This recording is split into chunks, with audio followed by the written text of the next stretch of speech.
"Jake," my mom said, standing as if she intended to hug me. I stepped back slightly. She stopped. "Good evening," I said calmly. "I hear you wanted to speak with the chef?" My formal tone clearly surprised them. My dad tried to recover and extended his hand, but I kept mine behind my back. "Son, it's great to see you," he said. "The food has been incredible. We had no idea you had accomplished so much." "Thank you," I replied. "We work hard to maintain our standards." Natalie jumped in with exaggerated excitement. "This place is amazing! I've been posting about it, and my followers love it. Once we discovered this was your restaurant, we had to come." "How did you find out?" I asked. "There was a feature in a regional magazine about local chefs," she said. "Your photo was in it. We recognized you immediately." So they saw my success in a magazine and decided it was finally time to visit. Not because they had been following my career or felt genuinely proud, but because media attention suddenly made me important enough to acknowledge. The magazine article had been extremely positive. Mom quickly added, "I told everyone we always knew you had potential. I used to talk about your cooking talent all the time." The audacity was unbelievable. These were the same people who called my career a waste of money and forced me out of their home.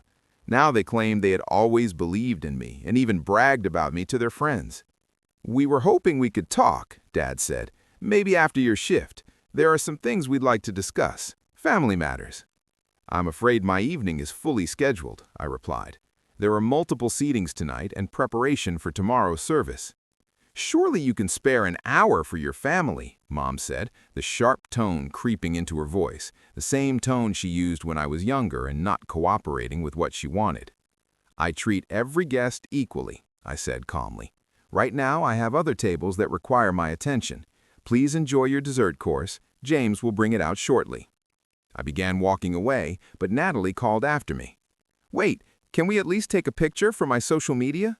I turned back briefly. "I'm afraid I don't do that during service. You're welcome to take photos of the restaurant, but I don't pose for pictures with guests. That's company policy." It wasn't actually official policy. I had taken photos with guests before when they were celebrating special occasions or were respected food enthusiasts, but for them, absolutely not. When I returned to the kitchen, Christina looked at me with curiosity. "They want to talk about family matters," I said as I put my chef coat back on. I told them I was busy. "Good," she said. "They don't deserve your time."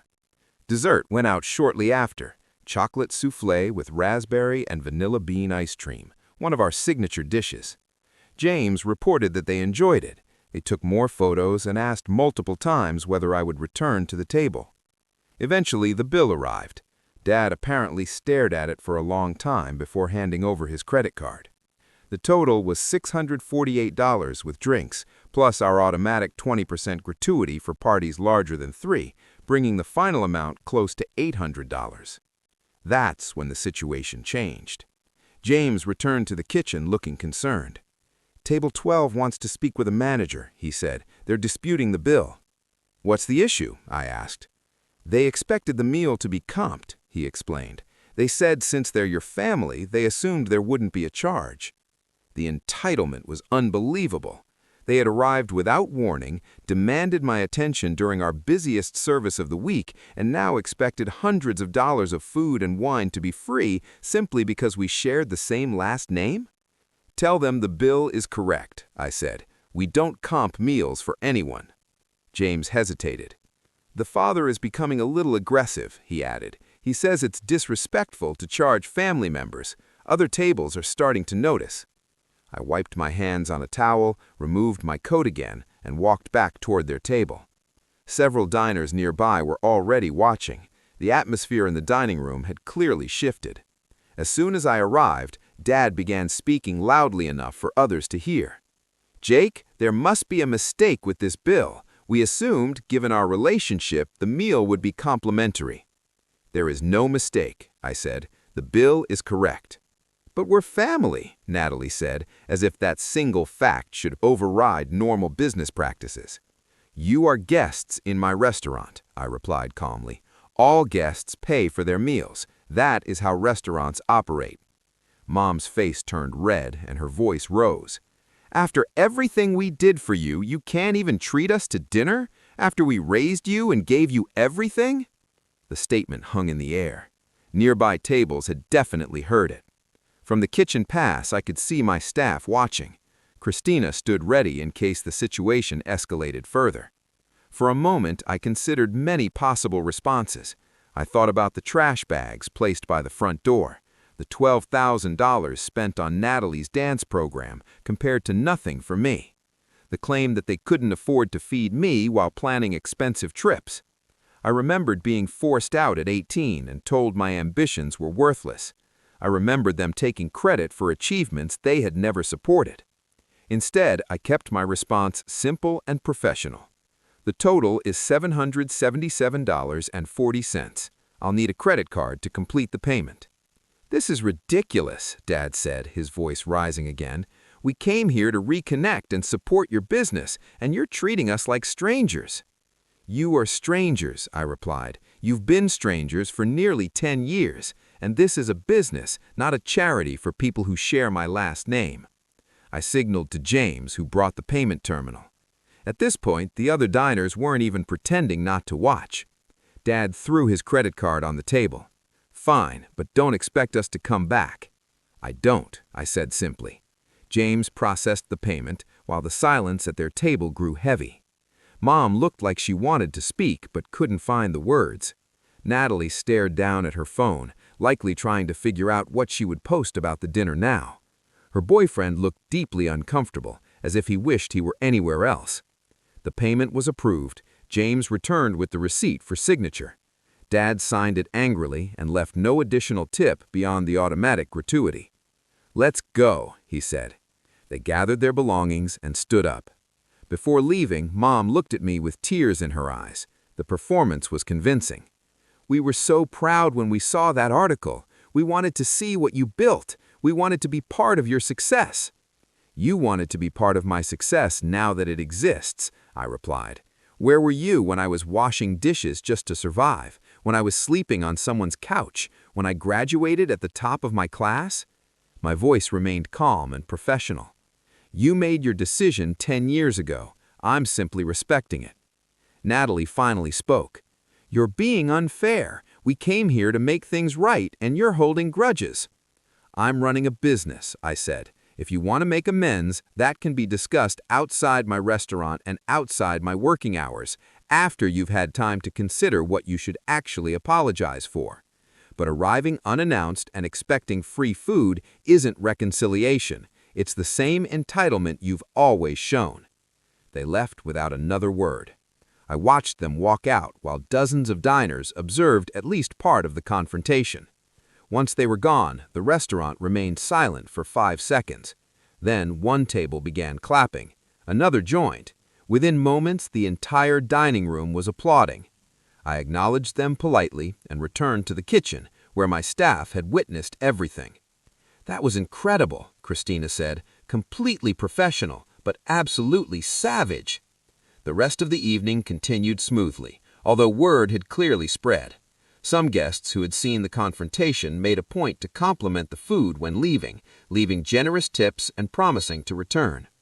After closing and cleaning the restaurant, I finally sat in my office and allowed the emotions to surface: anger, sadness, relief, and pride all at once. I had defended my boundaries. I had protected my space. I refused to let them back into my life simply because it was convenient for them. Christina knocked on the doorframe. "You okay?" "Yeah, actually better than okay." "They'll probably try contacting you again." She was correct. Within an hour, my phone, silenced during service, showed 17 missed calls, 32 text messages, and several voicemails. I didn't check any of them, not that night. By Monday morning, the situation had escalated in a way I hadn't expected. Natalie had posted about the restaurant visit on social media, but her version of events was pure fiction. According to her story, she and our parents had visited to support my business and were publicly humiliated and overcharged for mediocre food. She claimed I embarrassed them in front of dozens of people and that the meal was overpriced. She had thousands of followers, and the post began gaining attention. People commented in support, saying I sounded like a terrible person and that families should support one another. Some even said my prices were proof of greed. She carefully shaped the narrative to make them look like victims and me like an arrogant chef with a grudge. What she didn't know was that 3 diners from Saturday night were food bloggers with large audiences of their own. By Sunday evening, each of them had posted about witnessing the confrontation, and their accounts were very different from Natalie's version. One blogger, Janet, wrote, "Witnessed something remarkable at Ember last night. A family arrived expecting a free meal at a Michelin-starred restaurant. The chef-owner handled the entitled behavior with professionalism and calm. The food was exceptional, the atmosphere outstanding, and watching him stand his ground made the night unforgettable. Full review coming soon." Another blogger posted, "Public service announcement. Being related to a successful chef doesn't entitle you to free food. Watched a family argue at Ember when they had to pay their bill like everyone else. The chef handled it professionally. Also, the duck was perfect, worth every penny." The third blogger went into more detail. "There's a story circulating about a chef mistreating his family at his restaurant. I was there. Here's what actually happened. A family arrived unannounced during peak service, demanded special treatment, expected their meal to be comped, and became upset when they had to pay like everyone else. The chef remained professional the entire time. The food was excellent. Don't believe the misleading version." Those posts spread quickly. Other diners from that evening added their own observations. Within 24 hours, Natalie's narrative began collapsing under multiple eyewitness accounts, contradicting her claims. Members of the Meanwhile, business at Ember was thriving. The controversy had actually helped. Reservations were fully booked 2 months in advance. People wanted to dine at the restaurant where the chef had stood up to entitled relatives. We even added another seating time to meet the increased demand. About 2 weeks after the incident, an older couple came in for dinner. After finishing their meal, they asked to speak with me. I walked to their table expecting the usual compliment or perhaps a question about a recipe. The man stood and extended his hand. "I'm Thomas Mitchell, your father's brother, your uncle, although we've never met." I shook his hand cautiously. Another family member appearing unexpectedly didn't seem promising. "I wanted to see what you built," he continued, "and to apologize on behalf of the family. Not everyone agrees with how your parents treated you." His wife nodded in agreement.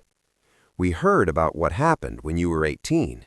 At that time, we were living overseas for Thomas's work. When we returned and learned they had forced you out without support, we were shocked. We actually tried to find you," Thomas added, "but you had changed your number and your social media accounts were gone. We wanted to help, but didn't know how to reach you." I wasn't sure what to say.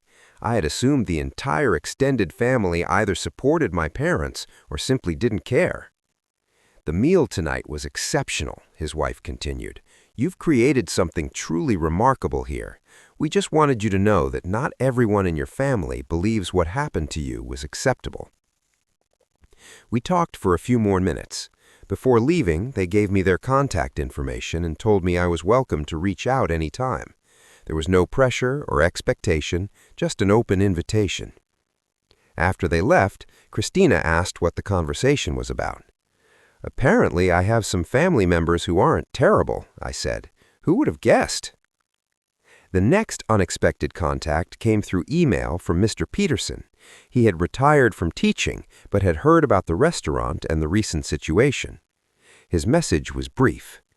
"Jake, I always knew you would achieve something extraordinary. I'm sorry your parents couldn't see what was obvious to everyone else. You were the best student I ever taught, not just because of your skills, but because of your character. You still have that. The meal you served them was worth every dollar they paid. I'm proud of you. Peterson." I called him that evening, and we spoke for over an hour. He told me about his retirement, his grandchildren, and his garden. I shared updates about the restaurant, about Chef Anton and Chef Park, and about building my career step by step. "You accomplished this on your own," he said. "That's what makes it meaningful.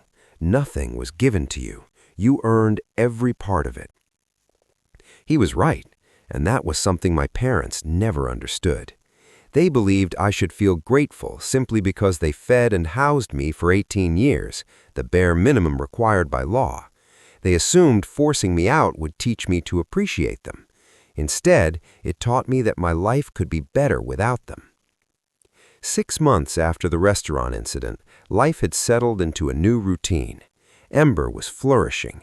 We expanded our wine program, introduced a chef's table experience, and hired 2 more line cooks to handle the growing demand. I had also begun planning a second location. It wasn't intended to be massive, just a casual restaurant serving elevated comfort food at more accessible prices. The process was exhausting but exciting. My personal life was improving as well. I had started seeing someone I met at a food industry event. Her name was Rachel, a food photographer who understood the restaurant world and respected my schedule. We had been dating for 3 months, and the relationship felt natural in a way others never had. Early on, Rachel asked about my family. I gave her a brief explanation. She listened without judgment. "It makes sense that you built your own family with your team and mentors," she said. She was right. The people at Ember had become my family. We celebrated achievements together, supported each other during difficult moments, and genuinely cared about each other's lives beyond the workplace.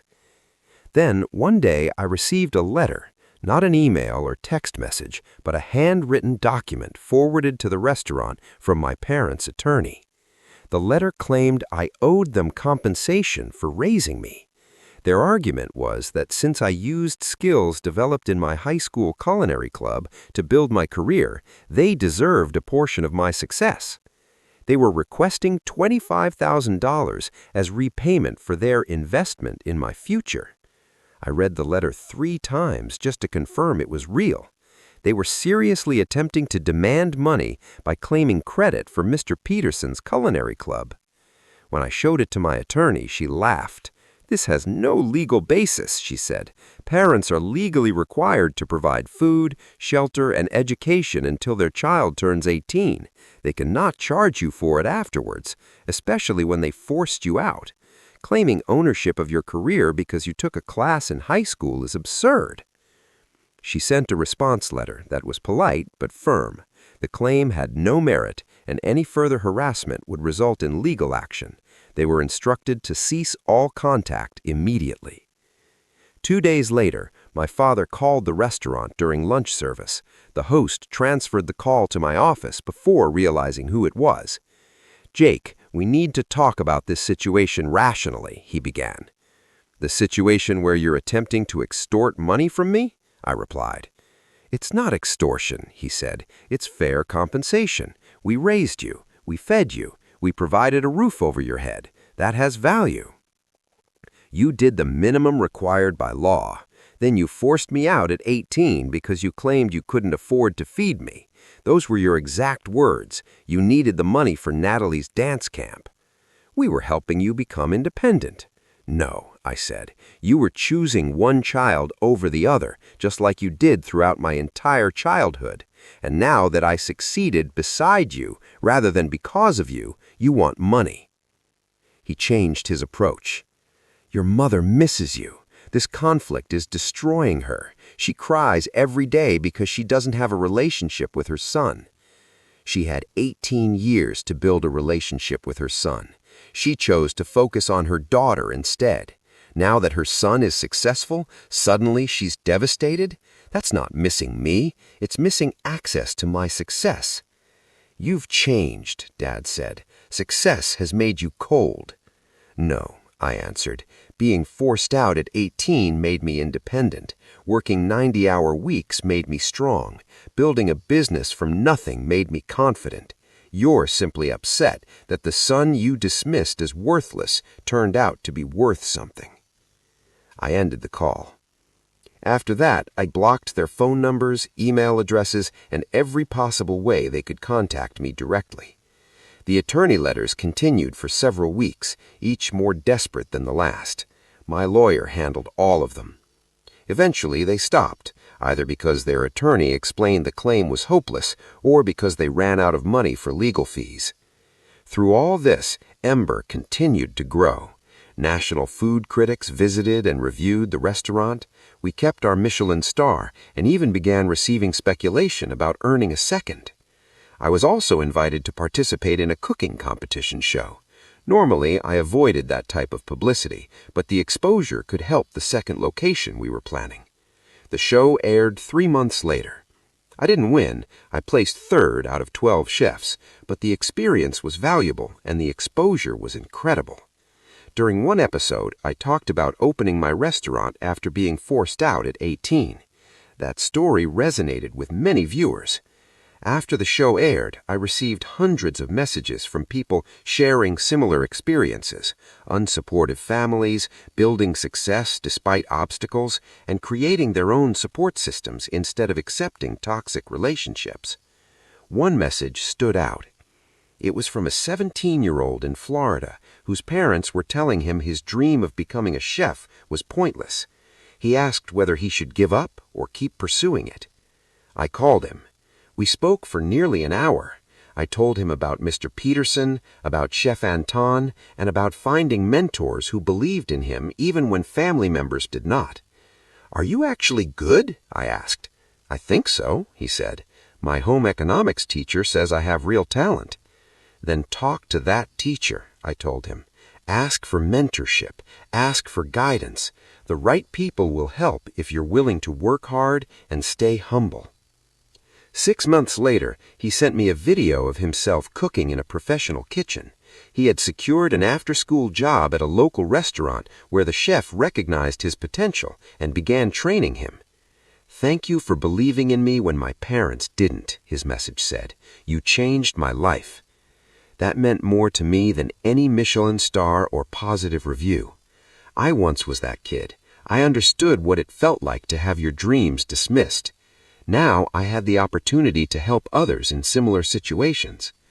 I started a small scholarship fund for culinary students from difficult family backgrounds. It wasn't huge, just enough to help with tuition, books, and equipment for students who wanted to pursue cooking but lacked support. We funded it through a portion of Ember's profits and donations from people who heard my story. The first recipient was the student from Florida. He was accepted to culinary school, and our scholarship covered half of his first year. He later sent a photo from his first day wearing his chef's whites with the biggest smile I had ever seen. That was what success should represent, not revenge.